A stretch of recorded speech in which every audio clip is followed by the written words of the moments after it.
सिक्कों से आर्थिक इतिहास पर महत्वपूर्ण प्रकाश पड़ता है। राजाओं से अनुमति लेकर व्यापारियों और स्वर्णकारों की श्रेणियां, व्यापारिक संघों ने भी अपने कुछ सिक्के चलाए थे। इससे शिल्पकारों और व्यापारी की उन्नत अवस्था को सूचित होती है। सिक्कों के सहारे बड़ी मात्रा में लेन देन संभव हुआ और व्यापार को बढ़ावा मिला। सबसे अधिक सिक्के मौर्योत्तर काल में मिले हैं, जो विशेषकर सीसे, प्लेटिन, तांबे, कांसे, चांदी और सोने के हैं। गुप्त शासकों ने सोने के सिक्के सबसे अधिक जारी किए। इन सब से पता चलता है कि व्यापार वाणिज्य विशेषकर मौर्योत्तर काल में और गुप्त काल के अधिक भाग में खूब ही बढ़ा। इसके विपरीत गुप्तोत्तर काल में बहुत कम सिक्के मिलते हैं, जिससे प्रकट होता है कि उन दिनों व्यापार वाणिज्य शिथिल हो गया था। सिक्कों पर राजवंशों, देवताओं के चित्र, धार्मिक प्रतीक और लेख भी अंकित रहते हैं और ये सभी तत्कालीन कला और धर्म पर प्रकाश डालते हैं। अभिलेख सिक्कों से भी कहीं अधिक महत्वपूर्ण हैं अभिलेख, जिनके अध्ययन को पुरालेख शास्त्र एपिग्राफी कहते हैं। इसकी तथा दूसरे पुराने दस्तावेजों की प्राचीन तिथि के अध्ययन को पुरालिपि शास्त्र पैलियोग्राफी कहते हैं। अभिलेख मोहरों, स्तंभों, प्रस्तर स्तंभों, स्तूपों, चट्टानों, ताम्रपत्रों पर मिलते हैं तथा मंदिर की दीवारों या ईंटों या मूर्तियों पर भी मिलते हैं। समग्र देश में आरंभिक अभिलेख पत्थरों पर खुदे मिलते हैं, किंतु ईसा के आरंभिक शतकों में ताम्रपत्रों का प्रयोग आरंभ हुआ। तथापि पत्थर पर अभिलेख खोदने की परंपरा दक्षिण भारत में भारी मात्रा में जारी रही। दक्षिण भारत में मंदिर की दीवारों पर भी स्थायी स्मारक के तौर पर भारी संख्या में अभिलेख खोदे गए। सिक्कों की तरह अभिलेख भी देश के विभिन्न संग्रहालयों में सुरक्षित है।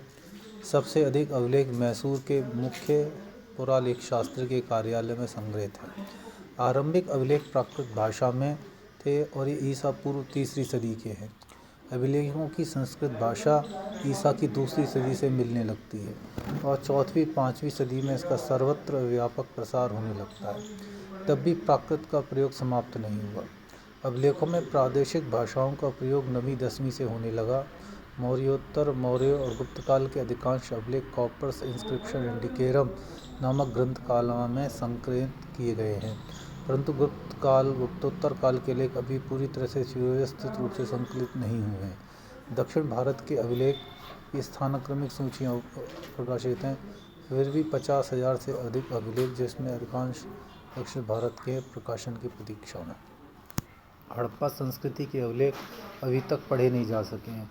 ये संभवतः ऐसी भावचित्रात्मक लिपि में लिखे गए हैं जिसमें विचारों और वस्तुओं को चित्रों के रूप में व्यक्त किया जाता था। अशोक के शिलालेख ब्राह्मी लिपि में है। यह लिपि बाएं से दाएं लिखी जाती थी और कुछ खरोष्ठी लिपि में भी हैं जो दाएं से बाएं की ओर लिखी जाती थी। लेकिन पश्चिमोत्तर भाग के अलावा भारत के विभिन्न प्रदेशों में ब्राह्मी लिपि का ही प्रचार रहा। पाकिस्तान, अफगानिस्तान में अशोक के अभिलेखों में यूनानी और अरेमाइक लिपियों का प्रयोग हुआ। गुप्तकाल के अंत तक देश की प्रमुख लिपि ब्राह्मी ही रही। यदि ब्राह्मी और इसकी विभिन्न शैलियों का भली भांति ज्ञान हो जाए तो कोई पुरालेखविद ईसा की 8वीं सदी तक के अधिकांश अभिलेखों को पढ़ सकता है, परंतु इसके बाद की लिपि की प्रादेशिक शैलियों में भारी अंतर आ गया और इन्हें अलग अलग नाम दे दिए गए। सबसे पुराने अभिलेख हड़प्पा संस्कृति की मोहर पर मिलते हैं। ये लगभग 2500 ईसा पूर्व के हैं। इनको पढ़ना अभी तक संभव नहीं हुआ है। सबसे पुराने अभिलेख पढ़े जा चुके हैं वे हैं ईसा पूर्व 3री सदी के अशोक के अभिलेख। 14वीं सदी में फिरोज शाह तुगलक को अशोक के 2 स्तंभ अभिलेख मिले, एक मेरठ में और दूसरा हरियाणा के टोपरा नामक स्थान में। उसने इन को दिल्ली मंगवाया तथा अपने राज्य के पंडितों से पढ़वाने का प्रयास किया, पर कोई भी पंडित पढ़ नहीं पाया। 18वीं सदी के अंतिम चरण में अंग्रेज़ों ने इसे पढ़ने की कोशिश की तो उन्हें भी इसी कठिनाई का सामना करना पड़ा। इन अभिलेखों को पढ़ने में सर्वप्रथम 1837 ईस्वी में सफलता मिली जेम्स प्रिंसेप को, जो समय बंगाल में ईस्ट इंडिया कंपनी की सेवा में ऊंचे पद पे थे। अभिलेख अनेक प्रकार के हैं। कुछ अभिलेखों में अधिकारियों और जनता को जारी किए गए हैं। सामाजिक, धार्मिक और प्रशासनिक राज्यादेशों और निर्णयों की सूचना रहती है।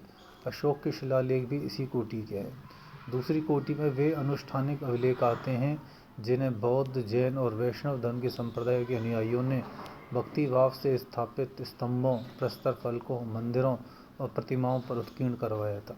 तीसरी कोटि में वे प्रशस्तियाँ आती हैं जिसमें राजाओं और विजेताओं के गुणों कीर्तियों का बखान तो रहता है, परंतु उनकी पराजय और कमजोरियों का कोई जिक्र नहीं रहता। समुद्रगुप्त की प्रयाग प्रशस्ति इसी कोटि का उदाहरण है। इस सभी के अलावा बहुत सारे ऐसे दान पत्र भी मिलते हैं जिसमें न केवल राजाओं और राजपुत्रों बल्कि शिल्पियों और व्यापारियों के द्वारा भी धर्मार्थ, पैसा, मवेशी, भूमि आदि के दान अभिलिखित हैं।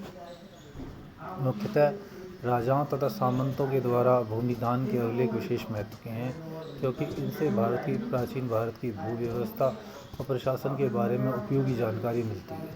ये अभिलेख अधिकांशतः ताम्रपत्रों पर उकेरे गए हैं। इनमें भिक्षुओं, ब्राह्मणों, मंदिरों, विहारों, जागीरदारों, अधिकारियों को दिए गए गांवों, भूमियों और राजस्व के दानों का विवरण रहता है। ये विभिन्न भाषाओं में मिलते हैं, जैसे प्राकृत, संस्कृत, तमिल और तेलुगु। साहित्यिक स्रोत। यद्यपि प्राचीन भारत के लोगों को लिपि का ज्ञान 2500 ईसा पूर्व में भी था, किंतु हमारी प्राचीनतम उपलब्ध पांडुलिपि ईसा की 14वीं सदी से पहले की नहीं है और वे भी मध्य एशिया से प्राप्त हुई हैं। भारत में पांडुलिपियाँ भोजपत्रों और तालपत्रों पर लिखती मिलती हैं, परंतु मध्य एशिया में जहाँ से भारत प्राकृत भाषा में फैली थी, ये पांडुलिपियाँ मेष, चर्म और काष्ठ फलकों पर भी लिखी गई। इन्हें भले ही अभिलेखों का नाम कह दें, परंतु ये एक प्रकार की पांडुलिपियाँ ही हैं। उन दिनों मुद्रण कला का आविष्कार नहीं हुआ था, इसलिए पांडुलिपियाँ मूल्यवान समझी जाती थीं। वैसे तो समूचे भारत में संस्कृत की पुरानी पांडुलिपियाँ मिली हैं, परंतु इनमें से अधिकतर दक्षिण भारत, कश्मीर और नेपाल से प्राप्त हुई। आजकल अधिकांश संग्रहालयों और पांडुलिपि पुस्तकालयों में संचित सुरक्षित है। अधिकांश प्राचीन ग्रंथ धार्मिक विषयों पर हैं। हिंदुओं के धार्मिक साहित्य में वेद, रामायण, महाभारत, पुराण आदि आते हैं। ये साहित्य प्राचीन भारत की सामाजिक और सांस्कृतिक स्थिति पर काफ़ी प्रकाश डालते हैं, किंतु देश और काल के संदर्भ में इनका उपयोग करना बड़ा कठिन है। ऋग्वेद को 1500 से 1000 ईसा पूर्व के लगभग माना जाता है, लेकिन अथर्ववेद, यजुर्वेद, ब्राह्मण, आरण्यक, उपनिषदों को 1000 से 500 ईस्वी के मध्य काल का माना जाता है। प्राय सभी वैदिक ग्रंथों में छेपक मिलता है, जो सामान्यतः आदि या अंत में रहता है। जो ग्रंथ के बीच में छेपक पाया जाना असाधारण बात ही नहीं है। ऋग्वेद में मुख्यतः देवताओं की स्तुतियाँ हैं, परंतु बाद के वैदिक साहित्य में स्तुतियों के साथ साथ कर्मकांड, जादू टोना, पौराणिक आख्यान भी हैं। उपनिषदों में हमें दार्शनिक चिंतन मिलते हैं। वैदिक मूल ग्रंथ का अर्थ समझ में आए, इसलिए वेदांगों अर्थात वेद के अंगभूत शास्त्रों का अध्ययन आवश्यक है। ये वेदांग हैं शिक्षा अर्थात उच्चारण विधि, कल्प अर्थात कर्मकांड, व्याकरण, निरुक्त अर्थात भाषा विज्ञान, कर्मकांड, छंद और ज्योतिष। इनमें प्रत्येक शास्त्र के चतुर्दिक प्रचुर साहित्य विकसित हुए। ये साहित्य गद्य में नियम में लिखा गया। संक्षिप्त होने के कारण ये नियम सूत्र कहलाते हैं। सूत्र लेखन का सबसे पुराना प्रमाण परणी का व्याकरण है, जो 400 ईसा पूर्व के आसपास लिखा गया था। व्याकरण के नियम उदाहरण देने के ऊपर में परणी ने तत्कालीन समाज, अर्थव्यवस्था और संस्कृति पर अमूल्य प्रकाश डाला है। महाभारत, रामायण और पुराणों के रूप में संकलित पुराणों का संकलन अंतिम रूप से 400 ईस्वी के आसपास हुआ। इसमें महाभारत, जो व्यास कृति मानी जाती है, संभवतः 10वीं सदी ईसा पूर्व की है और 4वीं ईस्वी सदी तक का आभास देती है। इसमें पहले केवल 8800 श्लोक थे, तब इसका नाम जय था अर्थात विजय संबंधी ग्रंथ। बाद में बढ़कर 24,000 श्लोक हो गया, तब ये भारत नाम से प्रसिद्ध हुआ। इसमें प्राचीनतम वैदिक जन भरत के वंशजों की कथा है। इसमें से 1 लाख स्रोत हैं। तदनुसार यह सहस्त्री संहिता या महाभारत कहलाया। इसमें कपोत कथाएं हैं, वर्णन और उपदेश भी हैं। इसकी मूल कथा जो कौरव पांडवों युद्ध की है, उत्तर वैदिक काल की हो सकती है, जबकि इसके विवरणात्मक अंश का उपयोग वैदिकोत्तर काल के संदर्भ में किया जा सकता है।